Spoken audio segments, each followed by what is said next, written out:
Hari Om to all the students. Again, a very warm welcome to all of you to the classroom video classes for English grammar.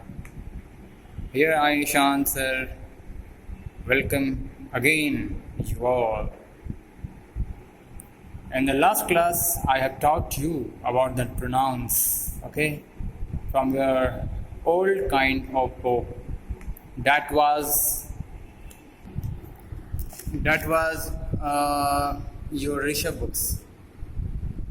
books for English grammar and composition. उस book से हम लोग ने पढ़ाई कर रखा था अभी तक जितने भी चैप्टर्स पढ़े हैं, लेकिन ये बाद में मुझे मैडम बताए कि आपका बुक इंटरचेंज हो चुका है इससे। ग्रामर गोल्स फॉर क्लास 7 आप देख सकते हैं स्क्रीन पर, ये बुक पिक्सल लर्निंग की grammar goals text book for grammar and composition class 7। ये बुक बाद में मुझे मेरे सामने इंट्रोड्यूस की गई नीचे ऑफिस में, इसलिए मैं अब इसी बुक से आप लोगों का वीडियो शूट करूँगा और इसी बुक से क्वेश्चन भी पूछे जाएंगे। आप लोग टेंशन नहीं लोगे, बॉदर नहीं करोगे कि सर जो ऋषभ बुक से आप लोग आपने पढ़ाया क्या उससे पढ़ना बेकार हो गया। नहीं, आप लोग ऐसा गलत फहमी नहीं रखोगे। क्लास 7 स्टूडेंट्स ग्रामर के सिलेबस एक ही होते हैं, चाहे वो इस बुक से हो या फिर उस बुक से, चाहे वो ऋषभ की बुक से हो या फिर पिक्सल लर्निंग वाली बुक, इससे कोई मतलब नहीं है। आपका काम है ग्रामर को सीखना। Your responsibility and duty is only to learn the grammar. Okay. तो इस बुक का जो सिलेबस है, कंटेंट्स, आप लोग इस बुक को जल्द से जल्द परचेज कर लीजिएगा स्कूल से आके और इसी के सिलेबस के मुताबिक अपना पढ़ाई अपनी तैयारी कीजिएगा। और PT1 रह गई बात, PT1 में क्या क्वेश्चंस आएंगे, तो जो वीडियो मैं शूट कर चुका हूँ आप लोगों के लिए उस ओल्ड बुक से, ऋषभ बुक से, उतना तो पार्ट उसी से रहेगा ही, वो आपका बेकार नहीं जाएगा। क्वेश्चंस उसी से रहेंगे। PT1 में जितना पढ़ा दिया गया है उस बुक से वो पार्ट तो कवर मैं करूँगा ही। और आगे इस बुक से बात करने जा रहा हूँ जो प्रोनाउन चैप्टर्स पिछले लास्ट क्लास में मैं उसी बुक से आपका वीडियो बनाया था और अब मैं इस बुक से वीडियो बनाने जा रहा हूँ आपके न्यू बुक पिक्सल लर्निंग, जो कि मुझे इंटरचेंज होने के बाद ऑफिस से मिला है। तो ठीक है, एक्सरसाइजेस वही सब होंगे जो मैं आपको इमेज अटैचमेंट में दे दिया हूँ। आप लोग लिंक पर जाकर देख लीजिएगा। क्लास 7 के इंग्लिश ग्रामर के एक्सरसाइज वाले सेक्शन में जितना भी अटैचमेंट में दे रखा है वो ऋषभ बुक्स का सॉल्यूशन, वो सारे के सारे आपके लिए एग्ज़ाम के लिए इम्पॉर्टेंट है। उसमें से ही मैं पूछूंगा। कोई ज़रूरी नहीं है कि पिक्सल लर्निंग का जितना भी एक्सरसाइज है वो आप कंप्लीट कर लो, ठीक है। मैं उसी बुक से दूंगा। जो वीडियो बनाकर मैं आप लोगों को दिया हूँ उसी से क्वेश्चन पूछे जाएंगे। बिल्कुल कंफ्यूज नहीं करना है, आगे बढ़ते जाइए। चलिए प्रोनाउन से पढ़ रहे हैं। देखिए, पिछले क्लास में प्रोनाउंस के बारे में हम लोग पर्सनल प्रोनाउंस पढ़ रहे थे। आपको मैंने पर्सनल प्रोनाउंस के बारे में काफ़ी कुछ बताया। I, we, he, she, it, they are the personal pronouns and what are the forms of personal pronoun? There are 3 forms of personal pronoun, that is first person, second person and third person. What are the first person, what is second person? I have already discussed you on the previous class. Now it's time to learn about possessive pronouns according to your syllabus of Pixel Learning book. But before that, I just like to provide you a homework concerned with the personal pronoun. Here on the screen you can look here on the screen, page number. Just take out your book and open the page number. कितना है ये? What is 25? 25. Screen is not showing. Blurring screen. ये blurring image क्यों आ रही है यार? अब मेरे ख्याल से ठीक होगा। अब देखिए, अब ठीक दिखाई पड़ रही है। पेज नंबर 25 के आप देख सकते हैं, fill in the personal pronoun in the given sentence. ये आपका होमवर्क है, ये आप लोग खुद से सॉल्व कीजिएगा बुक खोल के। कुछ नहीं, पर्सनल प्रोनाउंस में केवल आपको फिलअप करना है, बड़ा आसान है। जैसे कि एक मैं आपको बता देता हूँ, जैसे कि देखो तक Akash and Vikas are brothers, I know, बताइए क्या बढ़ाएगा, आई नो क्या बढ़ाएगा, very well, and my father likes dash very much, क्या बढ़ाएगा, है ना। बड़ा आसान है। कैसे आसान है? क्योंकि आकाश और विकास, कोई भी जो नेम होता है, नेम, वो थर्ड पर्सन है, और थर्ड पर्सन है, और दो है, दो व्यक्ति है, तो क्या हो जाएगा, plural number. Third person plural number है, तो प्लूरल नंबर है, थर्ड पर्सन है, तो इसके लिए ऑब्जेक्टिव केस में क्या आप यूज़ करते हो, आप them. Third person plural number में ऑब्जेक्टिव में क्या आती है, देम ही ना आता है। तो देखो, अब देखो यहाँ सेंटेंस में ये ऐसा क्यों स्क्रीन में इमेज आ रही है, मुझे समझ में नहीं आ रही है, ये ऐसा क्यों हो रहा है।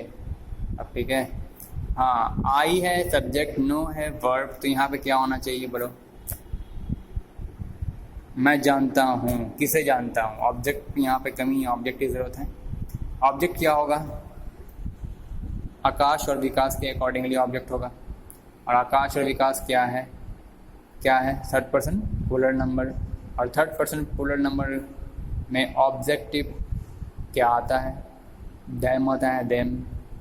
ओके, देम ही तो आता है ना, तो आई नो यहाँ पर आ जाएगा them, very well, and my father likes, किन्हें, उन्हीं को, यानी कि देम वेरी मच। समझ गए? आप लोग कोशिश कीजिएगा, खुद से इसको सॉल्व करने की कोशिश कीजिएगा। हम लोग आगे बढ़ते हैं पजेसिव प्रोनाउन में। चलिए, come on, possessive pronoun, here we go. Possessive pronoun describes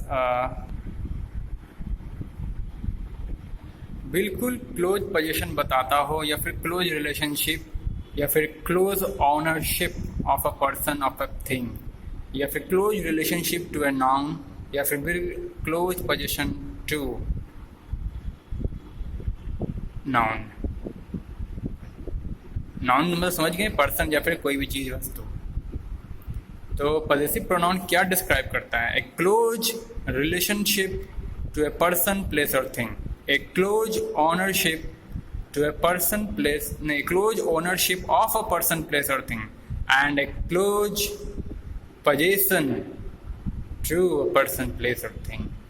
मतलब किसी भी चीज़, वस्तु या फिर व्यक्ति पर आपका बहुत ही नज़दीकी अधिकार हो, इस बात को दर्शाता है पजेसिव प्रोनाउन।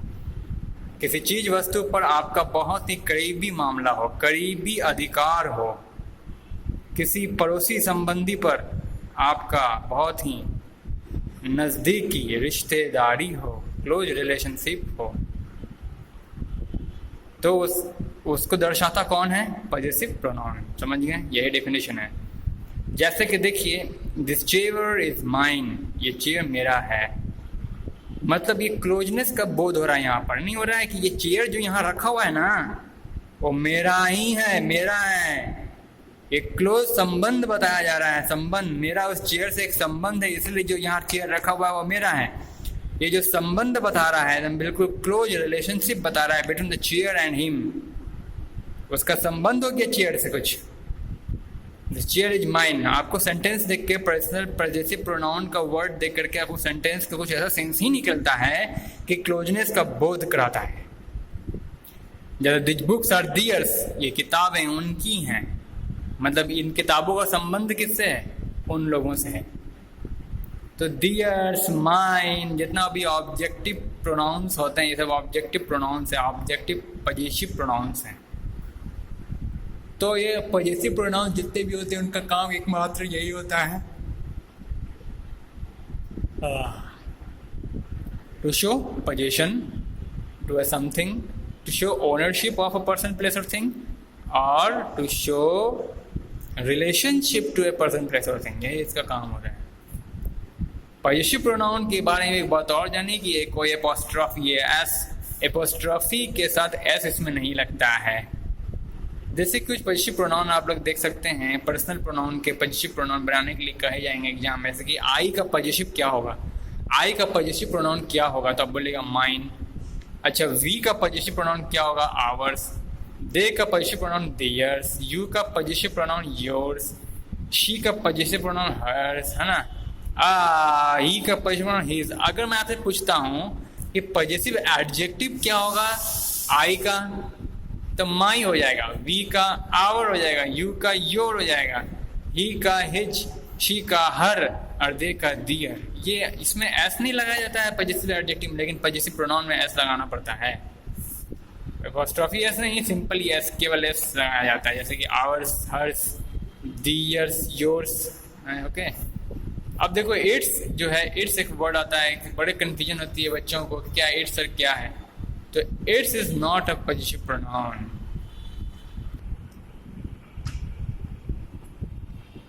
अब हम लोग जानेंगे इट्स के बारे में। इट के बारे में आप लोग क्या जानते हैं? आप देखिए यहाँ टेबल में अपने बुक में, थर्ड पर्सन सिंगुलर नंबर के सब्जेक्ट में देखिए, थर्ड पर्सन सिंगुलर नंबर कौन कौन आ रहा है? He, she, it. अच्छा, ऑब्जेक्ट में देखिए, ही हिम हो गया, शी का हर में हो गया, और इट का इट ही रह गया, है ना। यानी कि इट जो है वो थर्ड पर्सन सिंगुलर नंबर में नहीं, थर्ड पर्सन सिंगुलर नंबर में आता है। कौन? इट। इट क्या है? थर्ड पर्सन है जो कि सिंगुलर नंबर में आता है। ओके, अब देखिए थर्ड पर्सन के प्लूरल नंबर में क्या आता है?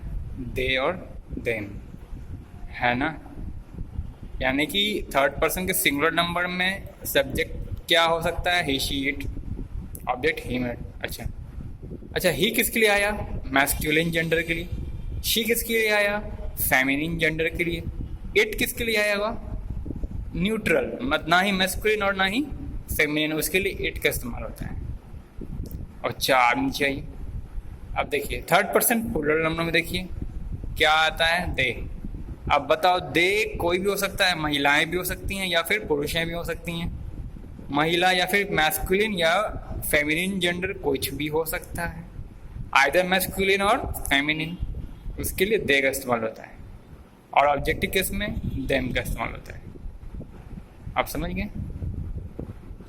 और नाइदर मैस्कुलिन नॉर फेमिनिन यानी कि न्यूट्रल के लिए इट का इस्तेमाल होता है, इट का इस्तेमाल। तो अब बताइए, जब इट है ही नहीं, ना ही मैस्कुलिन जेंडर के लिए ना ही फेमिनिन जेंडर के लिए, इट जब है ही नहीं, इस्तेमाल होता ही नहीं है न्यूट्रल जेंडर वालों के लिए, तो पजेसिव केस में तो जैसा कि हमने आपको बताया कि इट जो है, इट न्यूट्रल जेंडर के लिए इस्तेमाल होता है, यानी कि ना ही मैस्कुलिन और ना ही फेमिनिन। तो जरा सोच के देखिए,